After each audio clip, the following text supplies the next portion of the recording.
అఖండమండలాకారం వ్యాప్తం ఏన చరాచరం తత్పదం దర్శితం ఏనం తస్మై శ్రీ గురవే నమః. ఓం గురుభ్యో నమః. అందరికీ నమస్కారం అండి. బ్రహ్మజ్ఞాన బ్రహ్మవిద్య ఈ కార్యక్రమానికి మొదట అందరికీ స్వాగతం. ఈరోజు మనం సృష్టి యొక్క నిర్మాణం గురించి తెలుసుకుందామండి. మనం ఆధ్యాత్మిక ఉపనిషత్తు మంత్రాల మాధ్యమంగా తెలుసుకుందాం. దాంతోపాటు సైన్స్ ఏమంటుంది, సైన్స్ ఆధారంగా కూడా మనం సృష్టి యొక్క నిర్మాణాన్ని తెలుసుకోవడానికి ప్రయత్నిద్దాం. ఎందుకంటే ఇప్పుడు ఈ రోజుల్లో మన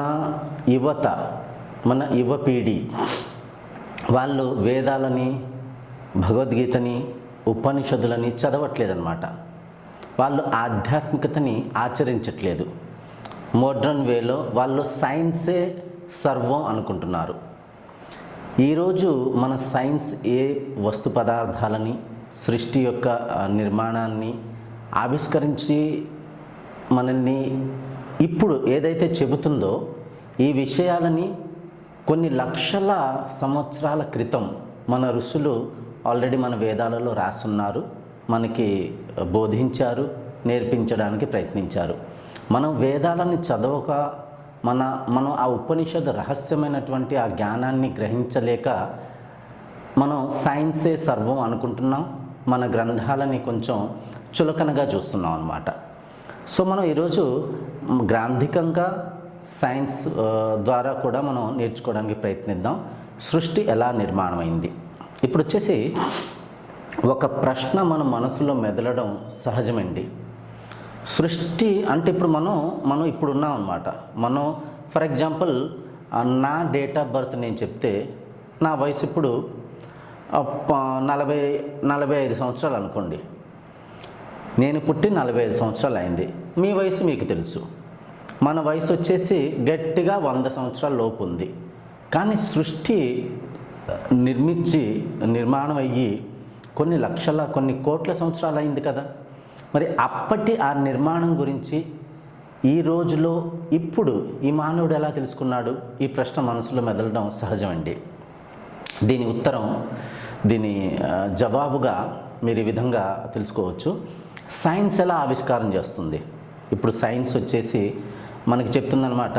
సైన్స్ ఈ సృష్టి నిర్మాణం గురించి ఏం చెప్తుందో ఫస్ట్ మనం తెలుసుకుందాం. దాని తర్వాత ఉపనిషత్తుని మనం ఆధారంగా చేసుకొని తెలుసుకుందాం. సైన్స్ ఏమంటుందంటే మొదట సింగులారిటీ ఉండేదన్నమాట. సింగులారిటీ అంటే ఒక బిందువు ఉండేది, ఒక శక్తి ఉండేదన్నమాట. ఒక శక్తి, దాన్ని బ్లాక్ హోల్గా సైన్స్ వర్ణించి చెప్తుందన్నమాట. బ్లాక్ హోల్ అనే ఒక శక్తి ఉండేది. ఆ శక్తి సింగులారిటీగా ఉండేది.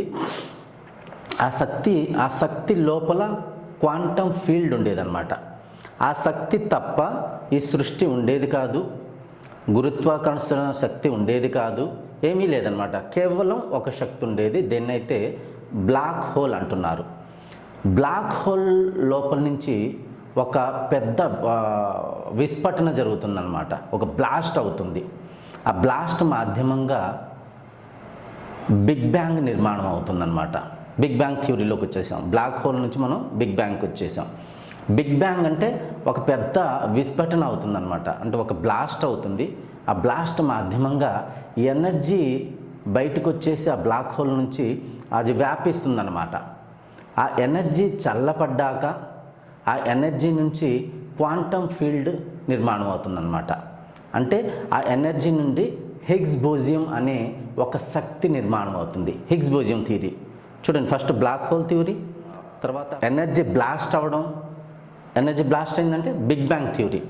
బిగ్ బ్యాంగ్ థియరీ తర్వాత హిగ్స్ బోజియం థియరీ అనమాట. దేన్ని అయితే మనం గాడ్ పార్టికల్స్ అంటాం. గాడ్ పార్టికల్స్ అంటే మనం ఏ శూన్యాన్ని అయితే మనం చూస్తున్నామో ఈ శూన్యంలో మనకి ఏమీ కనబడకపోయినప్పటికీ ఈ శూన్యంలో ఒక ఎనర్జీ ఉందన్నమాట, ఒక శక్తి ఉందన్నమాట. ఆ శక్తి మాధ్యమంగా, ఆ శక్తి ద్వారా ఈ సృష్టి నిర్మాణం అవుతుంది. కాబట్టి మీరు ఇదంతా గూగుల్లో సెర్చ్ చేస్తే మీకు తెలుసుకోవచ్చు. మీరు బ్లాక్ హోల్ థియరీ తెలుసుకోండి, బిగ్ బ్యాంగ్ థియరీ తెలుసుకోండి, హిగ్స్ బోజం ఏందో దాని గురించి మీరు గూగుల్లో అధికంగా మీరు దాన్ని గూగులింగ్ చేసి తెలుసుకోవచ్చు అనమాట. ఇప్పుడు రండి మనం, అంటే ఇప్పుడు చూడండి, సైన్స్ ఇప్పుడే కనుక్కుంటుంది కదా. ఎప్పుడో నిర్మాణమైన సృష్టి గురించి ఇప్పుడు సైన్స్ ఎలా కనుక్కుంటుంది? రీసెర్చ్ చేసి, అనుసంధానం చేసి, దాన్ని బాగా లోతుగా దాన్ని పరిశీలించి. అలానే పూర్వకాలంలో మన మునులు, ఋషులు ఏకాంత ప్రదేశంలో కూర్చొని మొదట ధ్యానం చేశారనమాట. మనస్సులో ఏకాగ్రతని స్థాపించారు. ధ్యానం ద్వారా, మనోనిగ్రహ ద్వారా ఇంద్రియాలను నియంత్రించి ఫస్ట్ వాళ్ళు ఈ శరీరాన్ని పరిశీలించారు. ఈ శరీరం ఏంది అని చెప్పి శరీరాన్ని ఫస్ట్ పరిశీలించారు. శరీరాన్ని పరిశీలిస్తే వాళ్ళు కనుక్కుంది ఏంటంటే, శరీరం వచ్చేసి భోజనం, మనం తినే భోజనమే శరీరంగా మారుతుంది. కాబట్టి శరీరాన్ని అన్నమయ కోశ అన్నారు.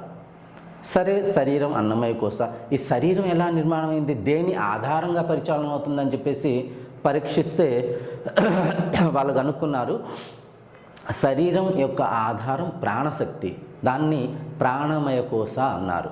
సరే, ప్రాణశక్తి శరీరం యొక్క ఆధారం ఏంది, దేని మాధ్యమంగా మనం ఈ శరీరాన్ని, ప్రాణశక్తిని పరిశీలిస్తున్నాం, కనుక్కుంటున్నాం, వ్యాఖ్యానిస్తున్నాం. దాన్ని బాగా లోతుగా వీళ్ళు పరిశీలించి చూస్తే శరీరం, ప్రాణశక్తి యొక్క ఆధారం వచ్చేసి మనసు, మైండ్ అన్నమాట. మనసు మాధ్యమంగా మనం పరిశీలిస్తున్నాం. కాబట్టి వాళ్ళు మనసుని మనోమయ కోశ అన్నారు. మనోమయ కోశని బాగా పరిశీలించి మనసులో ఉన్నటువంటి చిత్తబుద్ధి అహంకారాన్ని కనుక్కొని మనోమయ కోశ యొక్క ఆధారం విజ్ఞానమయ కోశ, అవిద్య, అహంకారం. నేను ఒక శక్తిని, నేను ఆత్మని, కానీ నేను నన్ను స్వయాన్ని ఒక శరీరంగా నేను గుర్తిస్తున్నాను. ఎందుకంటే చిన్నప్పుడు పుట్టినప్పుడు నాకు ఆ విధంగా పరిచయం దొరికింది. కాబట్టి నేను నన్ను ఒక శరీరంగా భావిస్తున్నాను. అంటే ఇది ఒక అవిద్య అన్నమాట. అవిద్య అంటే ఇగ్నోరెన్స్, లేక్ ఆఫ్ నాలెడ్జ్. కాబట్టి ఈ మనోమయ కోశ యొక్క ఆధారం విజ్ఞానమయ కోశ. విజ్ఞానమయ కోశ అంటే ఏంది? మనసులో ఉన్నటువంటి అజ్ఞానము, విజ్ఞానమయ కోశ. తర్వాత విజ్ఞానమయ కోశని బాగా పరిశీలిస్తే మనం నిద్రలో ఈ విజ్ఞానమయ కోశని కూడా మర్చిపోతాం. విజ్ఞానమయ కోశ అంటే ఇంకొంచెం మనం బాగా అర్థం చేసుకోవడానికి ప్రయత్నిస్తే, ఫర్ ఎగ్జాంపుల్ మిమ్మల్ని ఎవరన్నా అడిగారండి మీరెవరు అని చెప్పేసి, మీరు మీ పేరు చెప్తారు. నేను ప్రియరంజన్, నేను రవి, నేను జానకి, నేను సీత, ఏదో మొదట మీ పేరు చెప్తారు. తర్వాత మీ డిజిగ్నేషన్ చెప్తారు. నేను పోలీస్ని, నేను డాక్టర్ని, నేను ఒక లాయర్ని, నేను ఒక ఇంజనీర్ని. అంటే మీరు డిజిగ్నేషన్ని చెప్తున్నారు, మీ శరీరాన్ని చూపిస్తున్నారే తప్ప అస్సలు మీరొక ఆత్మ, మీరొక ఎనర్జీ, మీరొక శక్తి అని చెప్పేసి మీరు చెప్పలేకపోతున్నారు అన్నమాట. కాబట్టి ఈ స్థితినే, మనసులో ఈ నాటుకుపోయినటువంటి అజ్ఞానాన్నే విజ్ఞానమయ కోశ అంటారు. ఈ విజ్ఞానమయ కోశ మనం రాత్రి పడుకున్నటప్పుడు, నిద్రావస్థకి వెళ్ళినప్పుడు మన విజ్ఞానమయ కోశని మర్చిపోతూ ఉంటాం. నేనెవరిని మర్చిపోతా. ఇది మనమందరం అనుభవించిన విషయమే. ఇది పెద్ద ఏదో మిస్టికల్ విషయం అయితే కాదు. మనమందరం అనుభవించాం. రాత్రి పడుకున్న తర్వాత ఈ సంసారం అదృశ్యం అయిపోతుంది. నేను నన్ను మరిచిపోయి ఏదో లోకంలోకి వెళ్ళిపోతూ ఉంటాను. కాబట్టి ఆ అవస్థని, నిద్రావస్థని ఆనందమయ కోశ అన్నారు. తర్వాత నిద్రావస్థ తర్వాత ఆ నిద్రావస్థలో ఎవరున్నారు?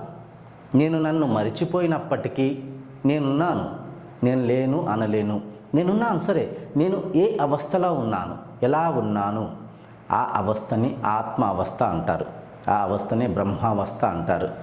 ఆ అవస్థనే సైన్స్ వచ్చేసి హిగ్స్ బోజియం అంటుంది. అంటే ఒక ఎనర్జీ రూపంలో నేనున్నాను అనమాట.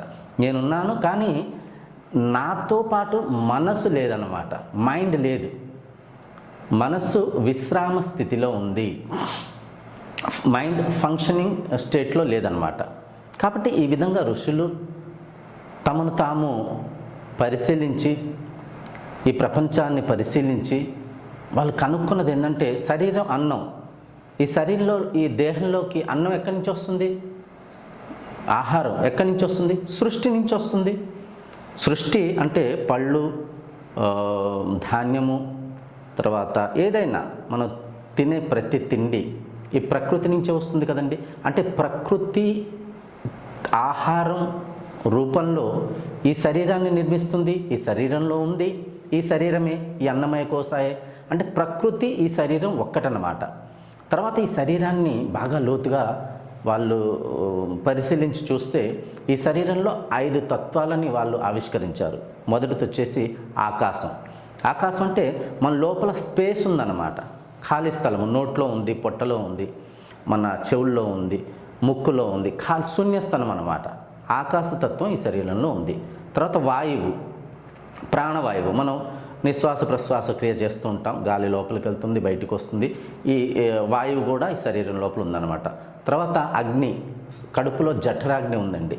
జఠరాగ్ని మాధ్యమంగా మనం తిన్న తిండి అరుగుతుంది. తర్వాత మన రక్త ప్రసారణ జరగడం ద్వారా కూడా అక్కడ ఒక అగ్నితత్వం నిర్మాణం అవుతుంది, ఉత్పత్తి అవుతుందని కూడా అనగలం. అంటే మన శరీరంలో అగ్నితత్వం ఉంది. దాని తర్వాత మన శరీరంలో నీళ్ళు ఉన్నాయన్నమాట, జలతత్వం.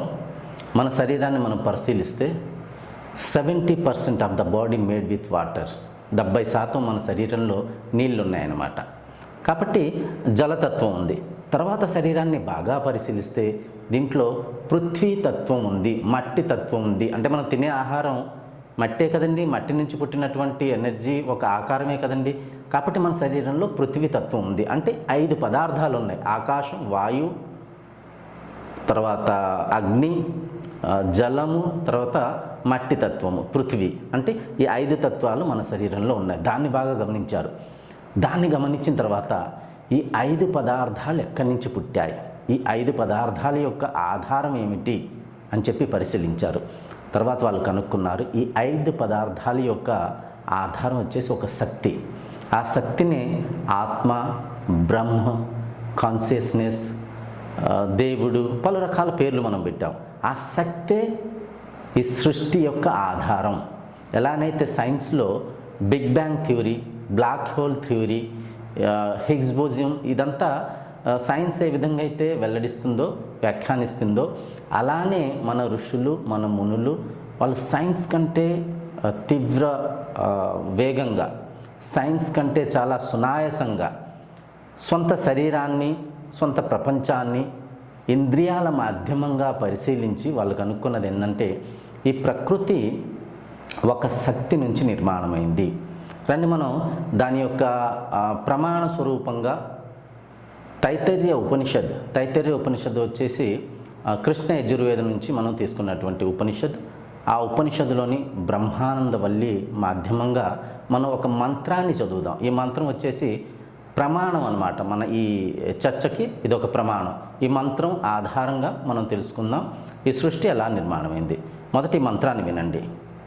తస్మాద్వా ఏతస్మాదాత్మన్ ఆకాశః సంభూతః ఆకాశాద్వాయుః వాయోరగ్ని అగ్నేరాప అద్భ్యః పృథివీ పృథివ్యా ఓషధయః ఓషధీభ్యో అన్నం అన్నాత్ పురుషః. విన్నారు. ఈ మంత్రం ఏమంటుందంటే మొదట ఒక శక్తి ఉండేది, ఆ శక్తి పేరే ఆత్మ, ఆ శక్తి పేరే బ్రహ్మం. ఆ బ్రహ్మం నుంచి, ఆ ఆత్మ నుంచి మొదట ఆకాశం నిర్మాణం అయిందనమాట. మన సైన్స్ కూడా అదే అంటుందండి. ఆకాశం అంటే స్పేస్. బ్లాక్ హోల్ నుంచి ఒక బ్లాస్ట్ అయ్యి బిగ్ బ్యాంగ్ అంటే ఒక స్పేస్ నిర్మాణం అయింది. సైన్స్ అంటున్నదే మన వేదం కూడా చెప్తుంది. బ్రహ్మ నుంచి అంటే ఆత్మ నుంచి ఆకాశం సృష్టి అయింది. ఆకాశత్ వాయువు, ఆకాశం నుంచి వాయువు నిర్మాణమైంది, పుట్టిందనమాట. వాయువు మాధ్యమంగా అగ్ని పుట్టింది, వాయువు నుంచి అగ్ని పుట్టింది. అగ్ని నుండి నీళ్లు పుట్టాయన్నమాట. జలతత్వం నిర్మాణమైంది. జలతత్వం నుండి మన మట్టి తత్వం నిర్మాణమైంది. మన సైన్స్ కూడా అదే ఉంటుంది. Big bang, black hole, singularity ఒక శక్తి. ఏదైతే మనం బ్రహ్మం అంటున్నామో, ఆత్మ అంటున్నామో అది బ్లాక్ హోల్. ఆ బ్లాక్ హోల్ నుంచి ఒక బ్లాస్ట్ అయ్యి బిగ్ బ్యాంగ్ నిర్మాణం అయింది. అంటే ఆ బ్రహ్మశక్తి నుంచి ఆకాశం నిర్మాణం అయింది. బిగ్ బ్యాంగ్ తర్వాత హిగ్స్ బోజం నిర్మాణం అయింది. హిగ్స్ బోజం అంటే ఏంది? ఆ బిగ్ బ్యాంగ్లో ఆకాశం నుంచి వాయువు నిర్మాణం అయింది. అదే ఆ వాయువునే మనం హిగ్స్ బోజం అంటున్నాం. హిగ్స్ బోజం బాగా వేడిగా ఉండేదన్నమాట. వేడిగా ఉండేది. అంటే వేడిగా ఉండేదంటే ఏంది? ఆ హిగ్స్ బోజం నుండే అగ్ని నిర్మాణం అయింది. అగ్ని చల్లబడిన తర్వాత, హిగ్స్ బోజం చల్లబడిన తర్వాత నీళ్లు తయారైంది, నీళ్లు నిర్మాణం అయింది. ఆ నీళ్ళ నుండి పాచి నుంచి మట్టి తత్వం, క్రిములు, కీటకాలు, జంతువులు, వృక్షాలు, నీటి నుంచి మట్టి తత్వం నిర్మాణం అయిందనమాట. అంటే సైన్స్ ఏదైతే మనకి ఏ విధంగా అయితే ఇప్పుడు ఈ యుగంలో సైన్స్ ఎలాగైతే ఈ వస్తు పదార్థాలను కనుక్కొని మనకి వ్యాఖ్యానించి చెప్తుందో, సేమ్ ఇదే థియరీని మన ఋషులు, మన మునులు కొన్ని లక్షల సంవత్సరాల క్రితం మన ఉపనిషత్తులో రాశారు. మన ఉపనిషత్తులో మనకి వెల్లడించి చెప్పారు. అర్థమైందా మీకు? కాబట్టి సృష్టి ఎలా నిర్మాణం అయిందండి? బ్రహ్మశక్తి నుంచి 5 తత్వాలు నిర్మాణం అయ్యాయి. ఆకాశం, వాయు, అగ్ని, నీళ్లు, పృథివీ. ఈ 5 తత్వాల మాధ్యమంగా మనం ఈ ప్రపంచం, ఈ శరీరం నిర్మాణమైంది. ప్రపంచంలో మీరు ప్రత్యేక పక్షిని, పశువుని, మనిషిని, క్రిమి కీటకాన్ని, దేన్నైనా ప్రత్యేక వస్తు పదార్థాన్ని మీరు లోతుగా పరిశీలిస్తే అందులో ఈ 5 పదార్థాలే మీకు దొరుకుతాయి. మన శరీరంలో కూడా ఈ 5 తత్వాలే ఉన్నాయి. ఒక పశువుని, ఆ పశువుని కోసి చూడండి, దాని శరీరంలో కూడా ఇదే 5 తత్వాలు ఉంటాయి. ఒక పక్షిని చూడండి, ఒక చేపని చూడండి, ఒక చెట్టుని చూడండి, ఒక చీమని చూడండి. ప్రతి శరీరంలో ఈ 5 తత్వాలే ఉన్నాయి. ఈ 5 తత్వాలని మాయా అంటారు. మాయా, బ్రహ్మ సత్యం, జగత్ మిథ్య. అంటే ఈ సృష్టికర్త ఎవరైతే సృష్టిని నిర్మించారో ఆ బ్రహ్మాన్ని, ఆ ఆత్మశక్తిని, ఆ సత్యాన్ని తెలుసుకోవడానికి మనం ప్రయత్నిస్తున్నాం. మనం ఈ సాధనా మార్గంలో ఉన్నాం, మనం చర్చిస్తున్నాం అన్నమాట. అర్థమైందా? కాబట్టి చూడండి, ఇంకో విషయం అండి, మనం ఇంకొంచెం పరిశీలిద్దాం. ఎందుకంటే చాలామంది మనసులో పలు రకాల సందేహాలు ఉన్నాయి. ఈ శాస్త్రాలు, గుడి పూజలు ఇదంతా వృధా అండి, ఏం తెలుసుకుంటాం? సైన్స్ చూడండి, ఎన్ని కోట్లు ఖర్చు పెట్టి, ఎంతమంది ఎంత ప్రయోగం చేసి ఈ పదార్థాలను, ఈ విషయాలను కనుక్కుంటున్నారు. మన శాస్త్రంలో చాలా సునాయాసంగా, చాలా ఈజీగా రాస్తుందన్నమాట. ఇదంతా మీరు చాలా సాధారణంగా వీటిని తెలుసుకోవచ్చు. ఇంకో ప్రమాణం రండి మనం చర్చించుకుందాం. ఇప్పుడు మనం ఆకాశం బ్రహ్మం నుంచి పుట్టిందనమాట. ఆకాశం చాలా సూక్ష్మమైన పదార్థం, ఈ చర్మచక్షువులతో మనం చూడలేం. సరే, ఆకాశం తర్వాత వాయువు అంటే గాలి. ఆకాశం లేనిదే వాయువు ఉండదు. ఆకాశం నుంచి పుట్టింది కాబట్టి ఆకాశం యొక్క ఆధారం లేనిదే వాయువు ప్రయాణించలేదు. అంటే స్పేస్ లేనిదే ఎయిర్ ఉండదన్నమాట. Space is the base of air. అర్థమైందా? ఇంకోటి, వాయువు లేనిదే అగ్ని ప్రజ్వలించలేదు. మనం చిన్నప్పుడు చదివి ఉంటాం, ఒక గాజు జాడీలో ఒక కొవ్వొత్తిని మనం వెలిగించి, ఈ పరీక్షని మీరంతా చిన్నప్పుడు చదివే ఉంటారు. ఆ గాజు జాడీ నుంచి మనం గాలిని తీసేస్తే ఆ కొవ్వొత్తి ఆరిపోతుంది. ఎందుకు ఆరిపోతుంది? గాలి లేనిదే అగ్ని ప్రజ్వలించలేదు. గాలి అగ్ని యొక్క ఆధారం. అర్థమైందా? మనం గాలి అంటే ఆక్సిజన్ మాధ్యమంగా, గాలి ఆధారంగా అగ్ని ప్రజ్వలిస్తుంది.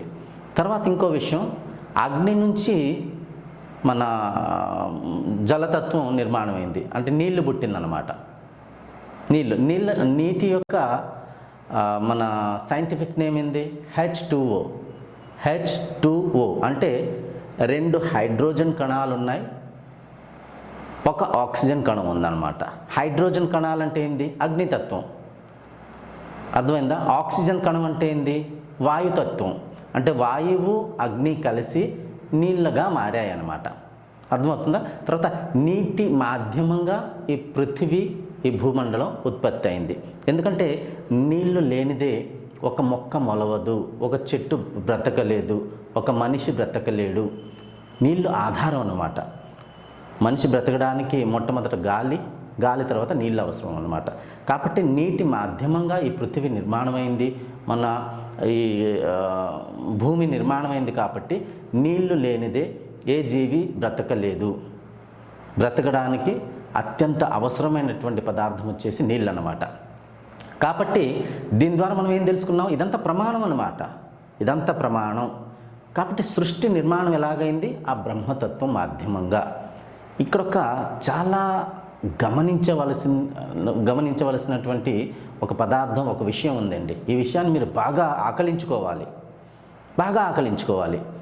ఒకే శక్తి నుంచి ఈ సృష్టి నిర్మాణమైంది. అయితే సృష్టిలో భేదాలు ఎలా? పలు రకాల కులాలు, పలు రకాల మతాలు, పలు రకాల ధర్మాలు, పలు రకాల జాతులు. మనిషి చూడండి, ఈ ఒకే ఒక సృష్టిని ఖండ విఖండంగా ఎన్ని భాగాలుగా విభజించి అవిద్యతో చూస్తుందో మనిషి మనసుని మీరు బాగా గమనించండి. సృష్టికర్త ఒక్కడే అని ప్రతి గ్రంథం, ప్రతి ధర్మం చెబుతుందన్నమాట. క్రైస్తవులు వాళ్ళు అంటున్నారు దేవుడు ఒక్కడేనండి, God is the base of the universe, దేవుడు ఒక్కడే. ఇస్లాం మతం అంటుంది అల్లా ఒక్కడే, అల్లా నుంచే ఈ సృష్టి నిర్మాణమైంది. మన వేదాలు చెప్తున్నాయి, సనాతన ధర్మం చెప్తుంది బ్రహ్మం నుంచి బ్రహ్మాండం నిర్మాణమైంది, ఉత్పత్తి అయింది. సిక్ ధర్మం, ప్రతి ధర్మం వచ్చేసి ఈ సత్యాన్నే చెప్తుంది. కానీ ఈ వాక్యాల, ఈ శబ్దాల లోతుని వాళ్ళు పరిశీలించలేకపోతున్నారు. మళ్ళీ అక్కడ జాతులు, మతాలు, కులాలు, భేదాలు, నేను పెద్ద, నేను గొప్ప, నేనే నిజం, మీరు తప్ప అని చెప్పేసి మత కలహాలు మనం సృష్టిస్తున్నాం. ఈ సృష్టి ఒక్కటే అయ్యుండి మనం భేదభావం చూపిస్తూ, ఈ భేదభావమే మన అశాంతికి కారణం వచ్చేసి ఈ ఇగ్నోరెన్స్ అన్నమాట, ఈ భేదభావం అన్నమాట, ఈ అజ్ఞానం అన్నమాట. కాబట్టి మన ఈ సాధనా మార్గంలో ఒక సాధకుడు ఎప్పుడైతే సిద్ధిని పొందుతాడో, మనసు యొక్క తురియ స్థితికి ఎప్పుడైతే వెళ్తాడో, ఆ స్థితిలో ఈ సృష్టి యొక్క ఏకతను దర్శిస్తాడనమాట. నేనే ప్రత్యేక కణంలో ఉన్నాను, నేనే ప్రత్యేక శరీరంగా ఉన్నాను, నా తప్ప ఈ సంసారంలో ఏమీ లేదు. అంటే ఒక మంచి సూత్రం ఉందన్నమాట. ఈ ప్రపంచం నేనే, నా తప్ప ఈ ప్రపంచంలో ఏమీ లేదు. సర్వం ఖల్విదం బ్రహ్మ నేహ నానాస్తి కించన్. అంతా ఈ బ్రహ్మమయం, బ్రహ్మం తప్ప కించితం కూడా, కొంచెం కూడా ఏమీ లేదు, అంతా నేనే. ఒక శక్తి నుంచే ఈ ప్రపంచం నిర్మాణమైంది. ఈరోజు మీరు మొదటి సాధనను గ్రహించండి. మనసులో ఒక సంకల్పం చేయండి, నేను సమదృష్టితో సంసారాన్ని చూస్తాను. సమదృష్టి అంటే సమానమైన దృష్టితో. ఎలా అయితే నేనో నాలాగనే ప్రత్యేక జీవి, ప్రత్యేక ప్రాణి. ఈ సృష్టిలో భేదభావాన్ని మొదట మీరు మీ మనసు నుంచి తొలగించండి. మనమంతా ఒక్కటే, వసుధైవ కుటుంబకం అన్నారు. ఈ సంపూర్ణ వసుధ, ఈ సంపూర్ణ పృథివీ, ఈ సంపూర్ణ భూఖండం ఒక పరివారం అన్నమాట, ఒక కుటుంబం అన్నమాట. ఈ సృష్టి యొక్క ఏకతని సాధనలో సిద్ధి ప్రాప్తించి అనుభవించాలనుకుంటే మొదట మీరు సమదృష్టిని మీ మనసులో తెచ్చుకోండి. సమాన భావనతో ప్రత్యేక జీవిని చూడండి. అర్థమైందా? మనం ఈరోజు చర్చించుకున్నది, మనం 2 ప్రమాణాల మాధ్యమంగా చర్చించాం. సైన్స్ ఏమంటుంది, ఉపనిషత్తులు ఏం వ్యాఖ్యానిస్తున్నాయి. 2 సమానం, 2 ఒకే దాన్ని చూపిస్తుంది. జస్ట్ మనం అర్థం చేసుకోలేకపోతున్నాం అన్నమాట. మన మనసులో ఉన్నటువంటి సంస్కారాన్ని బట్టి, మన మైండ్ సెట్ని బట్టి మనం చూస్తున్నాం. ఈ లోతైనటువంటి ఈ అంటే ప్రాధాన్యతమైనటువంటి ఈ జ్ఞానాన్ని మనం గ్రహించలేకపోతున్నాం. ఈరోజు చర్చను ఇక్కడే మనం ఆపుదాం. ఇదంతా మీకు బాగా అర్థమైంది అనుకుంటాను. దయచేసి ఈ అమూల్య జ్ఞానాన్ని మీ మనస్సులో పదిలపరచండి. సమదృష్టితో ఈ సంసారాన్ని చూడండి.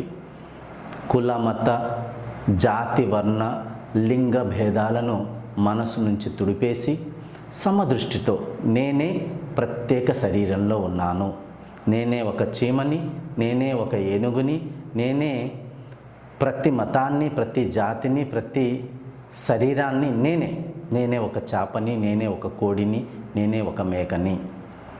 మీకు అర్థమైంది అనుకుంటా నేను ఏం చెప్పదలిచాను. కాబట్టి సమదృష్టిని మనసులో తెచ్చుకోండి. ఇది మొదటి సాధన. మళ్ళా వచ్చే వీడియోలో మనం ఈ విధమైనటువంటి చాలా అమూల్యమైన జ్ఞానాన్ని నేర్చుకుందాం. మనం ఒక సీక్వెన్స్ వైజ్గా నేర్చుకుందాం. కలుద్దాం వచ్చే వీడియోలో. అంతవరకు సెలవు. ఓం శాంతిర్భవతు. అందరికీ నమస్కారం.